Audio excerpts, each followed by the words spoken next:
अस्सलाम वालेकुम वरहमतुल्लाहि वबरकातुहू। सभी स्टूडेंट का इस्तकबाल है नूरी एकेडमी के इस यूट्यूब चैनल पर।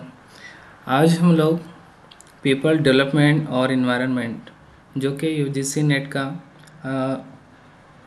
9th यूनिट है, 9वां यूनिट है।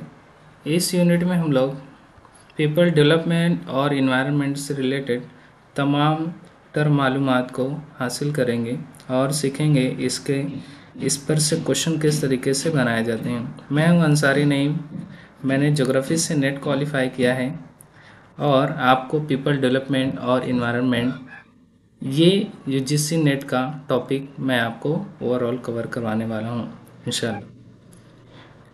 सबसे पहले ओवरऑल हम ये देखते हैं कि यूनिट 9 में कौन सी चीज़ें यूजीसी ने रखी हैं, यानी कि इसका सिलेबस क्या है।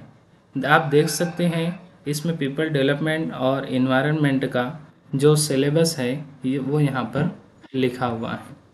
चलिए देखते हैं इसमें ओवरऑल हमें कौन कौन सी चीज़ों को पढ़ना है। ये यूनिट 9 है, इसमें पीपल, उसका डेवलपमेंट, इंसान की तरक्की और माहौल, ये बहुत ज़्यादा ज़रूरी चीज़ें हैं क्योंकि हम इसी माहौल में रहते हैं। इस वजह से इसका जानना भी बहुत ज़्यादा ज़रूरी है। सबसे पहले देखिए इसमें डेवलपमेंट और इन्वायरमेंट की बात की गई है और डेवलपमेंट और इन्वायरमेंट को दो गोल्स में डिवाइड किया गया था। पहला गोल्स था मिलेनियम डेवलपमेंट गोल, उसके बाद सस्टेनेबल डेवलपमेंट गोल्स। ये दोनों गोल्स के बारे में हमको पढ़ना है कि मिलेनियम डेवलपमेंट गोल्स क्या थे, है ना। इसके अंदर कितने गोल्स को सेट किया गया था, उसके बाद क्यों आगे बढ़ाकर इसको सस्टेनेबल गोल्स के नाम से जाना जाने लगा। इस पर से बहुत सारे क्वेश्चन आते हैं पेपर फर्स्ट के अंदर। उसके बाद दूसरा जो हमारा टॉपिक है वह है ह्यूमन एंड इन्वायरमेंटल एक्शन। इसके अंदर इंसान और उसके माहौल से क्या इंटरेक्शन है, उसके ताल्लुकात क्या है, उसके बारे में हमें यहाँ पर समझना है। इसके अंदर एंथ्रोपोजेनिक एक्टिविटीज़ यानी इंसानी जो सरगर्मियाँ हैं उसके बारे में हमें देखना है, and there impact on environment, और उन इंसानी सरगर्मियों का असर, इम्पैक्ट हमारे माहौल पर कैसा होता है, इसके बारे में हमें देखना है। ठीक है। उसके बाद का जो हमारा टॉपिक है वो इन्वायरमेंटल इश्यूज़ हैं, यानी कि हमारे माहौल में कौन से इश्यूज चल रहे हैं, वो लोकल लेवल पर क्या है, रीजनल लेवल पर और ग्लोबल लेवल पर। यानी हमारे कुछ लोकल जो मसाइल होते हैं वो, और फिर रीजनल सतह पर जो मसाइल होते हैं, और ओवरऑल पूरी दुनिया की सतह पर आलमी मसाइल जो हैं वो कौन से हैं।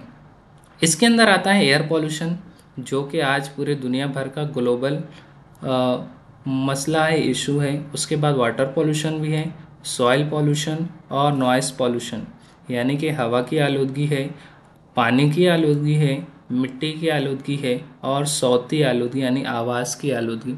उसके बाद कुछ वेस्टेज है, वेस्ट होता है उसमें जो सॉलिड हो सकता है, लिक्विड हो सकता है, बायोमेडिकल वेस्ट है, हॉजर्डस है, और इलेक्ट्रॉनिक वेस्ट है, यानी कि जो कचरे होते हैं, है ना, उनकी बात यहाँ पर की जा रही है। वो भी एक सबसे बड़ा इशू है हमारे इन्वायरमेंट का। उसके बाद क्लाइमेट चेंज, जो मौसमियाती तब्दीली है वो, और socio economic and political dimension, इसके बारे में हमें देखना है कि इसके समाजी असरात क्या हो रहे हैं, है ना, और सियासी असरात उसके क्या हैं। उसके बाद impact of pollutants on human health, जो पॉल्यूटेंट्स हैं यानी कि जिनकी वजह से आलूदगियाँ फैलती हैं, उनके इंसान की सेहत पर क्या असरात होते हैं, ये सबसे बड़ा टॉपिक हमारा यहाँ पर, ये भी हमको इसमें कवर करना है। नेचुरल एंड एनर्जी रिसोर्सेस, जो रिसोर्सेस हैं एनर्जी के, है ना, इसमें जो एग्जॉस्टेबल है, नॉन एग्जॉस्टेबल रिसोर्सेज जो ख़त्म होने वाले हैं, ना ख़त्म होने वाले ज़राए हैं, उसके बारे में देखना है। जैसे यहाँ पर सोलार एनर्जी है, विंड है, सॉइल है, हाइड्रो है, जियोथर्मल एनर्जी है, बायोमास है, न्यूक्लियर है, एंड फॉरेस्ट। इसमें आप देखो कुछ ऐसे रिसोर्सेस हैं जो कभी ना ख़त्म होने वाले हैं। ये सोलार एनर्जी है, विंड एनर्जी है ना, हाइड्रो पावर है। उसके बाद न्यूक्लियर एनर्जी, फॉरेस्ट, ये सारी चीज़ें क्या है, ख़त्म होने वाली हैं। तो इनके बारे में हमको इनका डिस्ट्रीब्यूशन क्या है कौमी लेवल पर या नेशनल और इंटरनेशनल लेवल पर, ये हमें यहाँ पर देखना है। यहाँ से क्वेश्चन बनकर आते हैं। उसके बाद नेशनल हैज़र्ड्स क्या है एंड डिज़ास्टर, ये मेजर टॉपिक है पीपल डेवलपमेंट एंड इन्वायरमेंट का, यानी कि जो कुदरती आफात हैं, है ना, और जो कुदरती खतरे हैं, हैज़र्ड और डिज़ास्टर, ये फ़र्क हम लोग डिटेल में समझेंगे। ये क्या है, इसका मिटिगेशन हम किस तरीके से कर सकते हैं, यानी कि जो नेचुरल डिज़ास्टर आते हैं इनका हम लोग मिटिगेशन यानी उसके अंदर कमी किस तरीके से ला सकते हैं, उसकी स्ट्रेटजीज़ के बारे में यहाँ पर हमसे पूछा जाता है क्वेश्चंस। उसके बाद लास्ट पॉइंट जो हमारा आता है इन्वायरमेंटल प्रोटेक्शन एक्ट या इन्वायरमेंट को बचाने के लिए जो भी एक्ट लाए गए उनके बारे में यहाँ पर हमें डिटेल में पढ़ना है। जैसे national action plan on climate change, फिर उसके बाद आया इंटरनेशनल एग्रीमेंट्स, मॉन्ट्रियल प्रोटोकॉल, है ना। इसमें हर एक जो इन्वायरमेंटल एक्ट है, हर एक जो एक्ट है वो किसी ना किसी चीज़ के लिए यहाँ पर स्पेशली बनाया गया। जैसे मॉन्ट्रियल प्रोटोकॉल है ओजोन डिप्लेशन के लिए, रियो समिट है ना, convention on biodiversity, Kyoto protocol है, पेरिस एग्रीमेंट है, इंटरनेशनल सोलर अलायंसेस है। ये सारे के सारे अपने अंदर बहुत वसअत रखते हैं और ये सारे जो एक्ट हैं वो ग्लोबल इशू की वजह से ये बनाए गए हैं, यानी कि एक आलमी मसला है, इसको मद्देनज़र रखकर ये बनाए। तो ये रहा हमारा टोटल ओवरऑल पॉइंट जो हमें यहाँ पर समझना है और हमको इसको पूरा का पूरा पीपल डेवलपमेंट और इन्वायरमेंट के इस सिलेबस के अंदर हमको कवर करना है। अब हम इसमें एक क्लास के अंदर सारे टॉपिक्स को नहीं कर सकते। सबसे पहले हमें यह समझना होगा कि इन्वायरमेंट क्या है, क्योंकि सारी के सारी चीज़ें इसमें इन्वायरमेंट से ही रिलेटेड हैं। उसके बाद जो इन्वायरमेंट से सबसे बड़ा जो कारिंदा है, एजेंट्स है, वो है ह्यूमन पीपल, ठीक, वह पीपल और इन्वायरमेंट, इनके ही इंटरेक्शन की वजह से डिपेंड है डेवलपमेंट, यानी कि इनका इंटरेक्शन इन्वायरमेंट से अच्छा होगा तो डेवलपमेंट हम तेज़ी से करेंगे। तो यही दोनों फैक्टर है जिन्हें हमें जानना ज़रूरी है। तो सबसे पहले हम जानते हैं कि हमारा इन्वायरमेंट क्या है, इसका इकोसिस्टम क्या है, इसको सबसे पहले हमें जानना ज़रूरी है। तो हम शुरू करते हैं हमारी क्लासेस। सबसे पहले हम देखते हैं कि व्हाट इज़ इन्वायरमेंट, पर्यावरण जिसको हम कहते हैं, कि इन्वायरमेंट क्या है, माहौल जिसको हम कहते हैं। Environment can be defined as the external condition, resources, stimuli with which on organism interacts, यानी कि इन्वायरमेंट जो माहौल है वो क्या है, एक एक्सटर्नल कंडीशन, रिसोर्सेस है और स्टिमुली यानी कि जो मुहर्रिकात हैं हमारे इन्वायरमेंट के अंदर, हर वो चीज़ जिससे हम इंटरेक्ट करते हैं, चाहे वो मुहर्रिक हो चाहे वो गैर मुहर्रिक हो, रिसोर्सेस हो या फिर वो मुहर्रिक हो, है ना, इसे हम कहते हैं इन्वायरमेंट। हमारे अतराफ़ में जितनी भी चीज़ें हैं, है ना, उनसे हम क्या कहते हैं, इंटरेक्ट करते हैं, उससे हम क्या कहते हैं, माहौल कहते हैं। ये आसान सी डेफिनेशन है उसकी। उसके बाद इकोसिस्टम। इकोसिस्टम क्या होता है? इकोसिस्टम एक माहौलियाती निज़ाम है जो कि डिपेंड होता है एक दूसरे पर, यानी कि हम माहौल में रहते हैं, हर कोई इसमें एक दूसरे पर डिपेंड है। इकोसिस्टम बनता है दो कंपोनेंट से। इकोसिस्टम बनता है दो कंपोनेंट से, एक बायोटिक होते हैं, एक अबायोटिक कंपोनेंट्स, जिसे हम कह सकते हैं कि जो ज़िंदा चीज़ें हैं और जो गैर जिंदा यानी कि गैर जानदार हैं, दोनों चीज़ों से के मिलकर ही क्या बनता है, इकोसिस्टम यहाँ पर बनता है। एक रिसोर्सेस होते हैं जो बायोटिक होते हैं, जैसे प्लांट हो गए, यानी कि दरख्त हो गए, एनिमल हो गए, ये सारी चीज़ें बायोटिक रिसोर्सेस के अंदर आती हैं। उसके बाद आबायोटिक में आता है सॉइल, सनलाइट, वाटर, एयर, ये एग्जाम्पल के तौर पर है ना। अबायोटिक रिसोर्सेस में ये आ सकते हैं। तो इकोसिस्टम, हर जगह इकोसिस्टम अलग होता है। जैसे मिसाल तौर पर फूड चेन हम देखते हैं, फूड चेन में जो प्लांट होते हैं, है ना, प्लांट्स को एनिमल क्या करते हैं, उसको खाते हैं। जो हार्बीवोरस होते हैं, जो घास वगैरह खाते हैं, वो खाते हैं। इन एनिमल्स को कार्निवोरस खाते हैं, जो शेर वगैरह है, शेर वगैरह, हिरन वगैरह को खाते हैं। फिर उसके बाद वो डीकम्पोज हो जाते हैं। डीकम्पोज होते हैं तो वापस से ये मिट्टी बन जाते हैं, है ना। तो ये क्या चलता है, एक साइकिल चलते रहता है, ठीक है। एक साइकिल ये चलते रहता है आपस में। इन्हें ही हम कह सकते हैं इकोसिस्टम। हर जगह का, हर अपने माहौली निज़ाम का अलग इकोसिस्टम होता है, जो होता है दो चीज़ों पर मुनहसर, एक बायोटिक, दूसरा एबायोटिक, जिसे हम जैविक और अजैविक कंपोनेंट्स कह सकते हैं। तो ये रहा हमारा इकोसिस्टम। उसके बाद हम देखते हैं बायोस्फीयर। बायोस्फीयर क्या है? ये एक अम्ब्रेला टर्म है जिसके अंदर तमाम जानदार मिलकर रहते हैं। बायोस्फीयर हयाती, जिसे हम कह सकते हैं हयाती, और स्फीयर मीन्स कुर्रा। स्फीयर मीन्स कुर्रा, यानी हयाती कुर्रा, जिसमें तमाम लोग मिलकर रहते हैं। इस बायोस्फीयर के अंदर आप देखो, एटमॉस्फेयर भी आता है, लिथोस्फीयर भी आता है, हाइड्रोस्फीयर भी इसी के अंदर इंक्लूड होता है। एटमॉस्फेयर जिसे हम कह सकते हैं कुर्रा हवा, कुर्रा हवा। लिथोस्फीयर हम जिसे कह सकते हैं जिसके अंदर चट्टानें हैं, यानी कि ज़मीन की जो सतह हैं, हम उसे कह सकते हैं जिस पर इंसानी ज़िंदगी पॉसिबल है। हाइड्रोस्फीयर पानी का कुर्रा, या जिसे हम कह सकते हैं कुर्रा आब, ठीक है, इसे हम कह सकते हैं कुर्रा आब, हाइड्रोस्फीयर।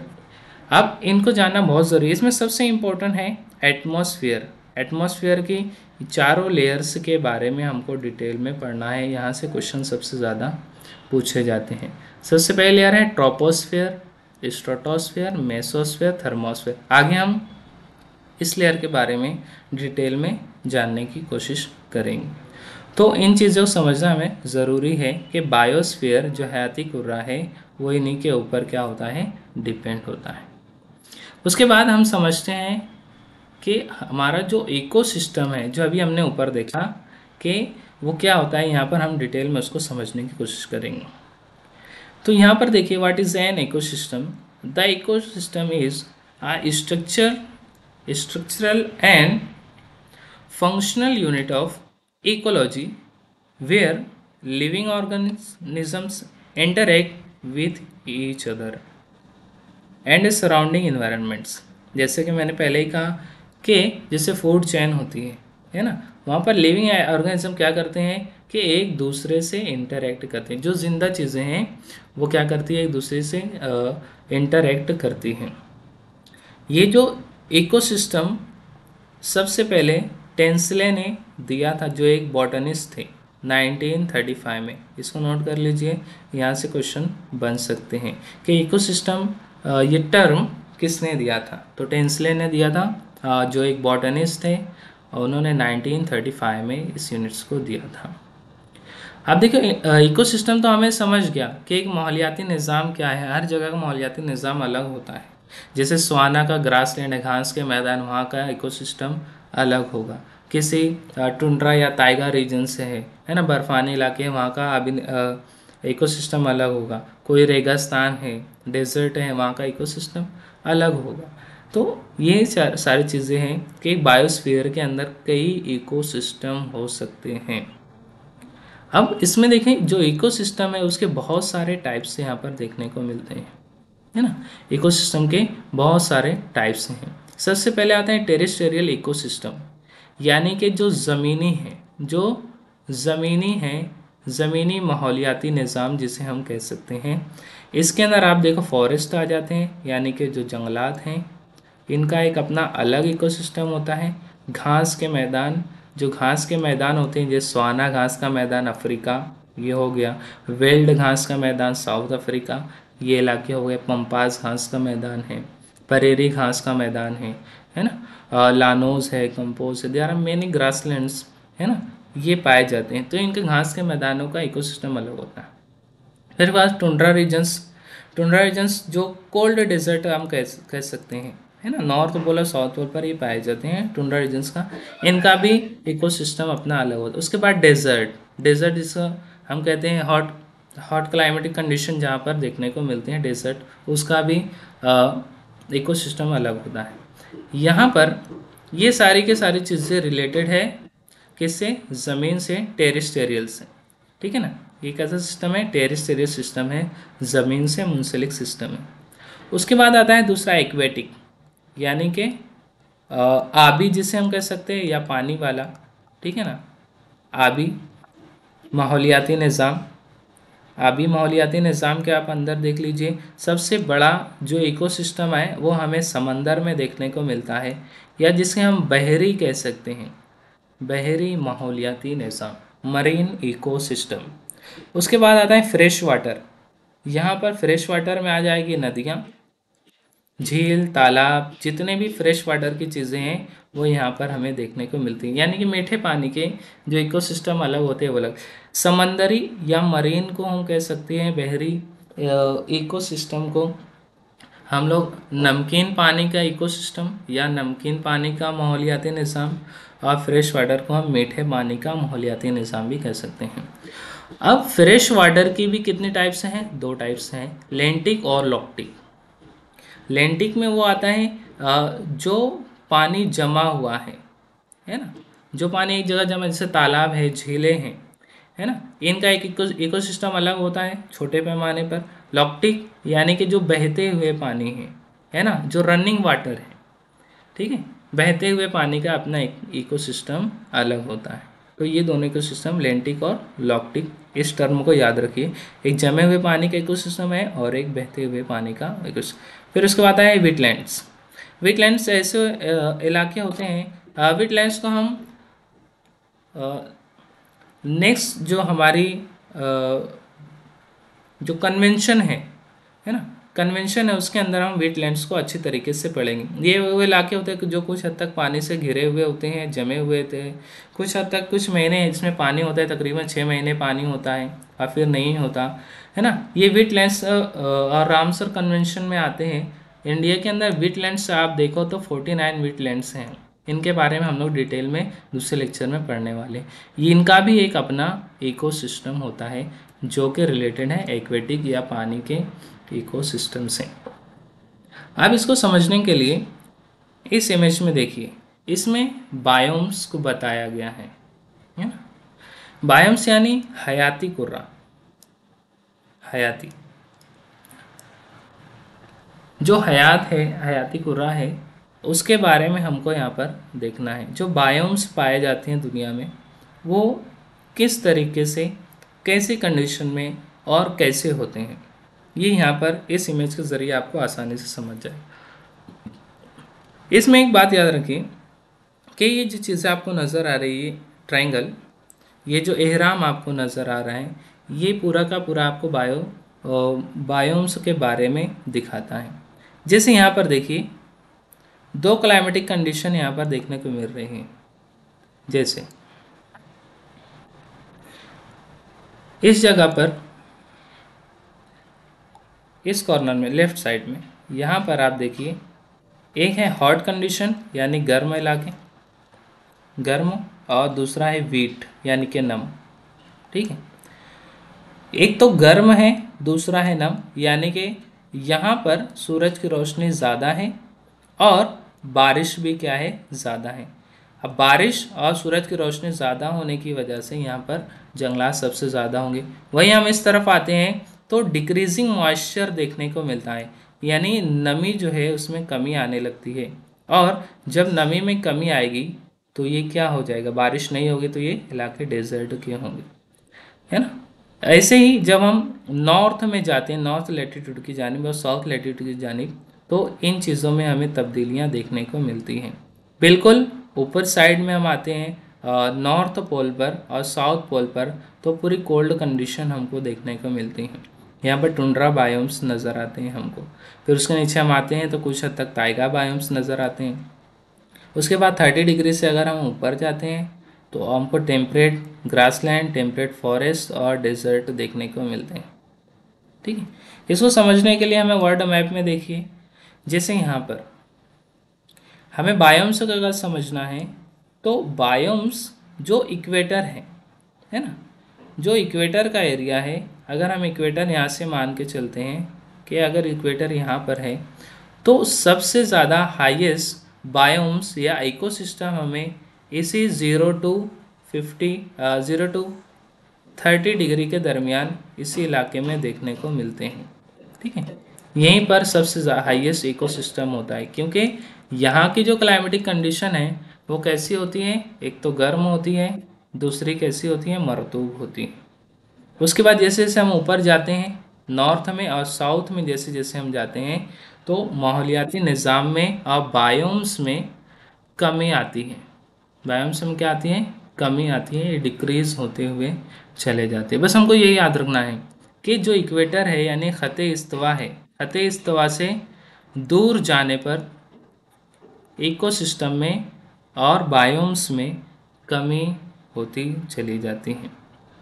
इस इमेज में हम दोबारा देखते हैं क्या यहाँ पर डिक्रीज होता हुआ ना, यहाँ पर देखो टेम्परेट रेन फॉरेस्ट हमको नज़र आ रहे थे, यहाँ पर हमें रेन फॉरेस्ट नज़र आए। उसके बाद यहाँ टेम्परेट फॉरेस्ट है, लेकिन जो टेम्परेट फॉरेस्ट हैं ये उतने ज़्यादा घने नहीं होते बनिस्बत एवरग्रीन रेन फॉरेस्ट की। ऊपर टाइगर रीजन से में आप देखो कुछ हद तक नज़र आती है झाड़ियाँ, उसके बाद कुछ नज़र नहीं आता, और टुंड्रा में हमें एक भी किसी भी किस्म के दरख्त हमको नज़र नहीं आते। ठीक है, तो ये रहा हमारा बायोम्स। उसके बाद हम समझते हैं कि इसका स्ट्रक्चर कैसा होता है इकोसिस्टम का। तो इकोसिस्टम का स्ट्रक्चर जैसा कि अभी हमने ऊपर पढ़ा कि ये बायोटिक और अबायोटिक कंपोनेंट्स पर डिपेंड होता है ना, जो जिंदा चीज़ें हैं और जो मुर्दा चीज़ें। This includes distribution of the energy in our environment. It is also include the climatic condition prevailing in the particular environment, biotic components और abiotic components। इसमें वही चीज़ें हैं कि एनर्जी एक जगह से दूसरी जगह क्या होती है, शिफ्ट होती है। जैसे यहाँ पर प्लांट्स हैं, प्लांट्स को हर्बीवरस खाएंगे, हर्बीवरस के अंदर यही एनर्जी क्या हो जाएगी, चली जाएगी। फिर हर्बीवरस को कार्निवरस खाएंगे, है ना। तो इस तरीके से क्या होती है, एनर्जी डिस्ट्रीब्यूट होती है एक दूसरे के अंदर। ठीक है, तो यही इसका स्ट्रक्चर है जिसे हम फूड चेन के नाम से भी जानते हैं। अब देखो जो कंपोनेंट्स हैं बायोटिक कंपोनेंट्स, उसको हम लोग कुछ डिटेल में देखते हैं। जैसे इकोसिस्टम के ये कंपोनेंट्स हैं, यहाँ पर है प्रोड्यूसर। प्रोड्यूसर जिससे हम लोग यहाँ पर लेते हैं प्लांट्स, यानी कि जिसे हम जंगलात कह सकते हैं, including all autotrophs such as a plant. यहाँ प्लांट टी छूट गया है यहाँ पर।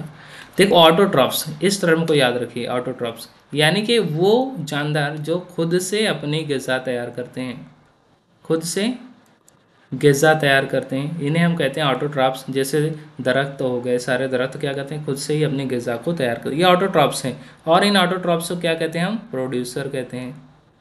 ठीक है, इनको याद रखिए। उसके बाद आते हैं कंज्यूमर, सारिफिन, या जिसे हम कह सकते हैं सारिफ।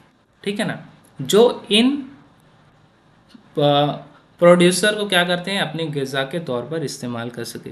इसमें heterotrophs are organism that depends on other organism for food. Consumer हम उसे कहते हैं कि जो अपनी ग़िज़ा के लिए डिपेंड होते हैं, मुनहसर होते हैं दूसरों के ऊपर।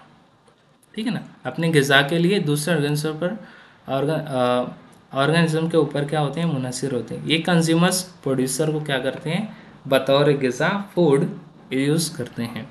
सबसे पहले इसमें आते हैं प्राइमरी कंज्यूमर। प्राइमरी कंज्यूमर उसे कहते हैं जो किसे खाते हैं, प्लांट्स को। ठीक है ना, जिन्हें हम कहते हैं हार्बीवरस, सब्जी खोर।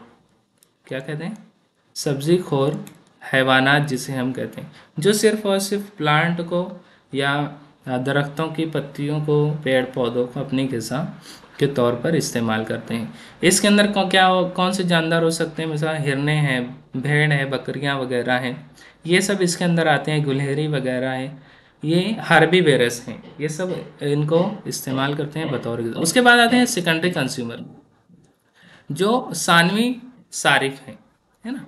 ये इब्तदाई सारिफ में आ जाएगा प्राइमरी, ये सानवी सारिफ में आ जाएगा सेकेंडरी कंज्यूमर। ये कार्निवेरस कहलाते हैं। इन टर्म को याद रखिए, हार्बीवरस प्राइमरी कंज्यूमर कहलाते हैं, कार्निवेरस होते हैं जो सेकेंडरी कंज्यूमर कहलाते हैं। ठीक है। तो कार्निवेरस जो होते हैं वो इन हार्बीवेरस को बतौर ग़िज़ा अपने इस्तेमाल करते हैं। जैसे इसमें आ जाएगा शेर है, चीते वगैरह जो गोश्तखोर होते हैं, जो होते हैं गोश्तखोर हैवानात होते हैं, जो इन सब्ज़ी खोर हैवानात को खाते हैं। ठीक है, तो ये सेकेंडरी कंज्यूमर कहलाते हैं। उसके बाद आते टर्शियरी कंज्यूमर। टर्शियरी कंज्यूमर क्या होते हैं? टर्शियरी कंज्यूमर दोनों हो सकते हैं, ये कार्निवेरस भी हो सकते हैं और हर्बीवेरस भी हो सकते हैं, है ना। कार्निवेरस और हर्बीवेरस दोनों हो सकते हैं, जिनको हम ओमनीवेरस कहते हैं, ओमनी वेरस के नाम से जानते हैं। जिससे हम इंसान हो गए, है ना। इंसान हार्बीवेरस भी हो सकता है और कार्निवेरस भी, गोश्तखोर भी होता है, सब्ज़ीखोर भी होता है। उसके बाद ये टर्शियरी कंज्यूमर में ये आते हैं ओमनीवेरस। लास्ट में आते हैं डीकम्पोजर्स, यानी कि includes saprophytes such as fungi and bacteria. ये क्या करते हैं, जब ये ओमनीवेरस और कार्निवेरस मर जाते हैं, जब इनकी डेथ हो जाती है तो ये बैक्टीरिया और फंगी इनको मिट्टी बनाने का काम करते हैं, मिट्टी मिलाने का इनको काम करते हैं। फिर वापस से जब ये कार्निवेरस जो होते हैं मिट्टी में मिल जाते हैं, दोबारा से ज़मीन जरखेज़ हो जाती है ना। जहाँ पर सवाना ग्रासलैंड है, जहाँ पर इकोसिस्टम हाई होता है, वहाँ की जो ज़मीन है वो ज़्यादा फर्टाइल होती है, ज़्यादा जरखेज़ देखने को मिलती है। तो ये एक साइकिल चलता है। जैसे यहाँ पर प्रोड्यूसर प्लांट्स को सब्ज़ीखोरों ने खाया, सब्ज़ीखोर के बाद गोश्तखोर जब मर गया तो ये डीकम्पोज हो गए। डीकम्पोज के बाद क्या हो गई, मिट्टी फर्टाइल हो गया। मिट्टी फर्टाइल होने के बाद फिर से क्या हो जाएंगे, प्रोड्यूसर जो रहेंगे, प्लांट रहेंगे, ग्रो होते रहेंगे। तो ये क्या है, एक साइकिल चलते रहता है, ठीक है, जिसमें एनर्जी क्या होती है, एक दूसरे के अंदर बढ़ती रहती हैं, जाते रहती हैं। उसके बाद आप देखो अबायोटिक कंपोनेंट्स क्या होते हैं इकोसिस्टम के, नॉन लिविंग कंपोनेंट्स। इसके अंदर एयर है, वाटर है, सॉइल है, मिनरल्स है, सनलाइट है, टेम्परेचर है, न्यूट्रिएंट्स है, विंड, एल्टीट्यूड एक्सेट्रा। यानी कि हवा, पानी, सॉइल और जो मादनियात है, मिट्टी है ना, सूरज की रोशनी, दर्जा हरारत, न्यूट्रिएंट्स जो होते हैं जो ज़रूरी होते हैं प्लांट को ग्रो होने के लिए, है ना। उसके बाद हवा। तो इन नॉन लिविंग कंपोनेंट्स भी बहुत ज़्यादा ज़रूरी है। अगर सनलाइट ना होगी तो क्या प्रोड्यूसर अपनी एनर्जी प्रोड्यूस कर पाएंगे, जिससे दरख्त है, दरख्त बगैर सनलाइट के नहीं पाएंगे, वो अपनी ग़िज़ा नहीं तैयार कर सकते। मिट्टी नहीं होगी तो किस में वो अपनी ग़िज़ा को तलाश करेंगे, कहाँ से न्यूट्रिएंट्स लेंगे, मिट्टी से ही हासिल करेंगे न्यूट्रिएंट्स। दर्जा हरारत मेंटेन नहीं होगा तो इनका इकोसिस्टम बदल जाएगा। जैसे दर्जा हरारत बहुत ज़्यादा है, माइनस में है टेम्परेचर, तो ये नहीं हो सकता यहाँ पर। अगर हद से ज़्यादा दर्जा हरारत है तो भी नहीं हो सकता। उसके बाद हवाएं भी नॉर्मल कंडीशन में होनी चाहिए, एक अल्टीट्यूड नॉर्मल हाइट पर वो चीज़ें देखने को होनी चाहिए। इन्हें हम कहते हैं अबायोटिक कंपोनेंट्स, ठीक है, जो कि जिंदा नहीं है, जिसे हम गैर जानदार भी कह सकते हैं, ठीक है, जिससे हम कह सकते हैं गैर जानदार। तो ये चीज़ें भी इकोसिस्टम के लिए बहुत ज़्यादा इम्पोर्टेंट रखती हैं, इनको क्लासिफिकेशन करना इसमें आना चाहिए। इसमें ऐसा दे सकता है कि बायोटिक और अबायोटिक कंपोनेंट्स के अंदर आपको जोड़ियाँ दी जाएगी और इसे सॉल्व करना होगा। तो बायोटिक और अबायोटिक के अच्छे से उसको समझना ज़रूरी है। उसके बाद हम आते हैं हमारे अगले टॉपिक पर, जो आता है अर्थ स्फीयर से, यानी कि जो ज़मीन है ना, उसके कितने स्फीयर्स हैं।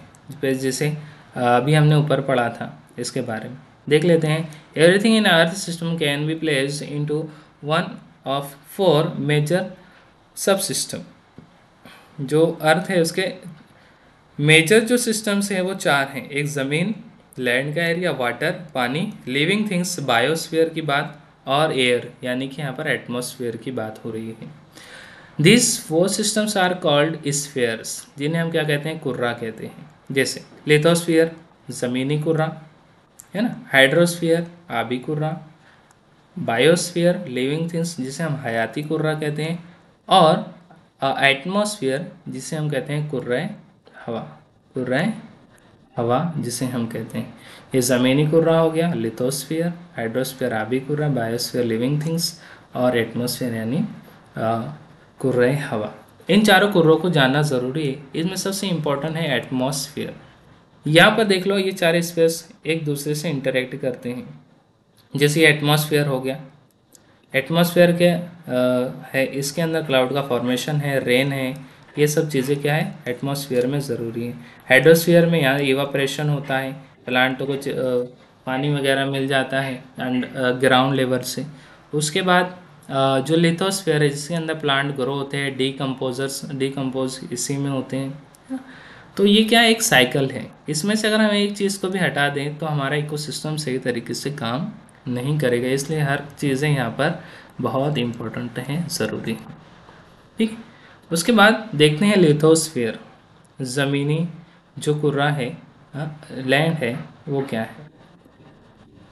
इसके अंदर आप structure of the interior of the earth, ज़मीन का जो अंदरूनी खाका है, इसे अच्छे से समझना ज़रूरी है। इसके अंदर आप देखिए कुछ लेयर्स हैं। जैसे जैसे हम ज़मीन के अंदर की जानिब, नीचे की जानिब जाते जाएंगे तो यहाँ पर कसाफत, डेंसिटी बढ़ती जाती है। डेंसिटी क्या होता है, बढ़ती जाती है। ऊपर के जो कुर्रा है जिसे हम लोग कहते हैं लिथोस्फीयर या अर्थ क्रस्ट, ये ज़रूरी है किसके लिए, बायोस्फीयर के लिए। उसके बाद जो इंटीरियर ऑफ द अर्थ है, इसके अंदर इसकी मुख्तलिफ लेयर्स है, जैसे एस्थेनोस्फेयर है, उसके बाद आती है मेंटल लेयर, और लास्ट में आती है कोर। इसमें पहली जो लेयर्स है जो कम कसाफत वाली है वो सियाल से बनी है, सिलिका और एल्यूमिनियम से। उसके नीचे की जो तय बनती है वो है सीमा, सिलिका और मैग्नीशियम। सियाल जिसे एल्यूमिनियम, इसकी डेंसिटी कम है, मैग्नीशियम इसकी डेंसिटी ज़्यादा है। यानी कि ज़मीन के ऊपर जितने भी मासेस हैं वो अपनी डेंसिटी के लिहाज से ही इसके अंदर एडजस्ट हैं। उसके बाद हम जैसे नीचे आते जाते हैं, लास्ट में जो कोर का एरिया है ना, ये बना है नाइफ से, निकिल और फेरस, इसकी डेंसिटी सबसे ज़्यादा हाईएस्ट है। बस इसमें हमको इसी चीज़ को समझना ज़रूरी है कि ऊपर का जो हिस्सा है वो सियाल और सीमा से बना है, यहाँ से क्वेश्चन आ सकते हैं, और जो कोर है इसका नाइफ से बना है। जैसे से हम कोर की जानिब जाएंगे, ज़मीन के मग़ज़ की जानिब जाएंगे, तो यहाँ का दर्जा हरारत भी बढ़ेगा और यहाँ की डेंसिटी में भी क्या होगा, इजाफा देखने को मिलेगा। ठीक है, नेक्स्ट देखते हैं हम लोग हाइड्रोस्फीयर। हाइड्रोस्फीयर जिसे हम आबी कुर्रा के नाम से जान सकते हैं, ये हमारा वाटर साइकिल है, वाटर साइकिल है हमारा। ठीक है, इसके अंदर वही सारी चीज़ें, जैसे सबसे पहले इवापोरेशन होता है ना, सूरज की रोशनी यहाँ पर पड़ती है समंदर के ऊपर और पानी को क्या बनाती है, भाप बनाती है, इवापोरेट करती है, वाटर वेपर में कन्वर्ट होते हैं, और वाटर वेपर्स के बाद ये क्लाउड फॉर्मेशन होता है यानी कंडेंसेशन होता है, हमल तकसीर होता है, उसके बाद लास्ट में प्रेसिपिटेशन होता है, और ये भी अपना एक साइकिल्स बायोस्फीयर का चलते रहता है ना। ये हाइड्रोस्फीयर है, इनका भी एक अपना क्या है, एक सिस्टम है जिन्हें हम वाटर साइकिल्स के नाम से जानते हैं। सूरज की रोशनी, उसके बाद इसका एवापोरेशन, ये आबी बुखारात तब्दील होते हैं, फिर उनका कंडेंसेशन होता है, क्लाउड का फॉर्मेशन होता है, बादल बनते हैं और लास्ट में बारिश होती है। दरख्तों से भी ट्रांसपायरेशन में होता है, यानी से इनकी दरख्त जहाँ पर ज़्यादा होते हैं वहाँ बारिश भी ज़्यादा होती है अक्सर, क्योंकि इनके यहाँ से भी इवापोरेशन ज़्यादा देखने को मिलता है। उसके बाद जो लास्ट टॉपिक है हमारा वो है एटमॉस्फेयर। सबसे ज़्यादा इम्पोर्टेंट और सबसे ज़्यादा क्वेश्चन इसी एटमॉस्फेयर से आते हैं, इसी स्ट्रक्चर ऑफ द एटमॉस्फेयर से हमको यहाँ पर देखने को मिलते हैं। अब यहाँ पर आपको कुछ लेयर्स नज़र आ रही होगी। सबसे पहले ये हमारा अर्थ है, ये ज़मीन है हमारी, ठीक है, ये हमारी ज़मीन है।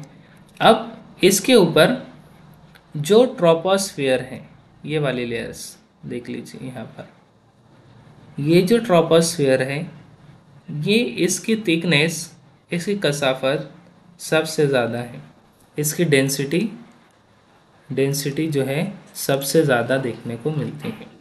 Troposphere, first layer of the atmosphere that is called troposphere, नाम को याद रखिए।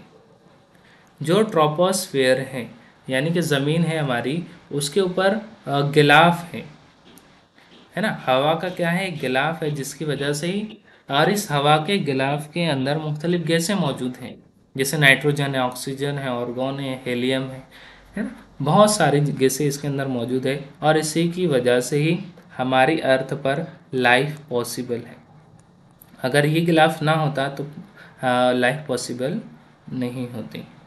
तो ये ट्रोपोस्फेयर जो है हमारी अर्थ की पहली लेयर है, हमारे एटमॉस्फेयर की पहली लेयर है। इसके अंदर ही आप देखो जितने भी पॉल्यूशंस हैं, जितने भी इवेंट्स हैं, क्लाउड का फॉर्मेशन है, कंडेंसेशन है, वॉल्केनिक इरप्शन है, ये सारी चीज़ें अक्सर इसी लेयर में हमको देखने को मिलती है। ये लेयर ज़मीन की हाइट से तकरीबन 10 से 15 किलोमीटर तक ऊपर अल्टीट्यूड के हिसाब से होती है, यानी कि हम ज़मीन के सरफेस से अगर हम नापते हैं तो तकरीबन 10 से लेकर 15 किलोमीटर अबव ये देखने को मिलती हैं। इस ट्रोपोस्फियर के अंदर मुख्तलिफ गैसें हैं जिसके तनासुब के बारे में हम लोग अगले लेक्चर में बात करेंगे। उसके बाद आती है सेकंड लेयर, स्ट्रेटोस्फियर। पहली लेयर हो गई ट्रोपोस्फियर, तो सेकंड लेयर है स्ट्रेटोस्फियर। सबसे ज़्यादा क्वेश्चन स्ट्रेटोस्फियर में से भी पूछे जाते हैं क्योंकि इसमें है ओजोन जो लेयर है वो स्ट्रेटोस्फियर के अंदर पाई जाती है, तकरीबन 15 से लेकर 25 किलोमीटर तक के अंदर O3 ओजोन पाई जाती है। उसके बाद आती है मेसोस्फियर, तकरीबन 85 किलोमीटर पर। उसके बाद आती है थर्मोस्फियर, लास्ट में आती है एक्सोस्फियर। इन लेयर्स को नेम को अच्छे तरीके से हमको याद रखना ज़रूरी है। उसके बाद यहाँ पर देखिए कुछ टेम्परेचर का डिस्ट्रीब्यूशन देख लेते हैं, है ना। सबसे पहले हम ट्रोपोस्फियर में आते हैं। जैसे जैसे हम ऊपर जाते हैं तो टेम्परेचर डिक्रीज होता है, यानी कि कम होता है। कहाँ पर? First layer of the atmosphere, पहली लेयर एटमॉस्फेयर की। इसके अंदर जैसे जैसे हम ऊपर की जानिब जाएंगे तो टेम्परेचर क्या होगा? कम होता हुआ हमको नज़र आएगा। लेकिन जैसे हम स्ट्रेटोस्फेयर में पहुंचते हैं और ऊपर की जानिब जाते हैं तो टेम्परेचर बढ़ता हुआ नज़र आता है। देखिए यहाँ पर पहली लेयर में जब हम आखिरी स्टेप पर पहुँचे तो टेम्परेचर -60 डिग्री था, लेकिन स्ट्रेटोस्फेयर में फिर 0 डिग्री हो गया, यानी कि टेम्परेचर बढ़ा, यहाँ पर कम नहीं हुआ। इस चीज़ को हमको याद रखना है कि first layer of the atmosphere में टेम्परेचर डिक्रीज होता है, सेकंड लेयर में बढ़ता है, थर्ड लेयर में वापस से क्या होता है? डिक्रीज होता है, और फोर्थ लेयर यानी थर्मोस्फेयर के अंदर वापस से इंक्रीज होता है, 1500 डिग्री सेल्सियस होता है थर्मोस्फेयर का टेम्परेचर। वहीं हम एग्जॉस्फेयर में अगर हम जाते हैं वापस से टेम्परेचर हमें ज़्यादा देखने को मिलता है। ये सारी चीज़ें हमें याद रखना ज़रूरी है, ठीक है। तो आज के लेक्चर हम यहीं पर स्टॉप करते हैं। कल से हम लोग और डिटेल में आगे के टॉपिक्स को कवर करेंगे। आज के लिए बस इतना ही। कल हम लोग दूसरे टॉपिक से स्टार्ट करेंगे, पॉल्यूटेंस क्या है ना। उसके बाद इन्वायरमेंट के अंदर, माहौल के अंदर इसकी क्या खासियत है, ये सारी चीज़ें को हम लोग कल देखेंगे। बहुत बहुत शुक्रिया। अल्लाह हाफ़िज़।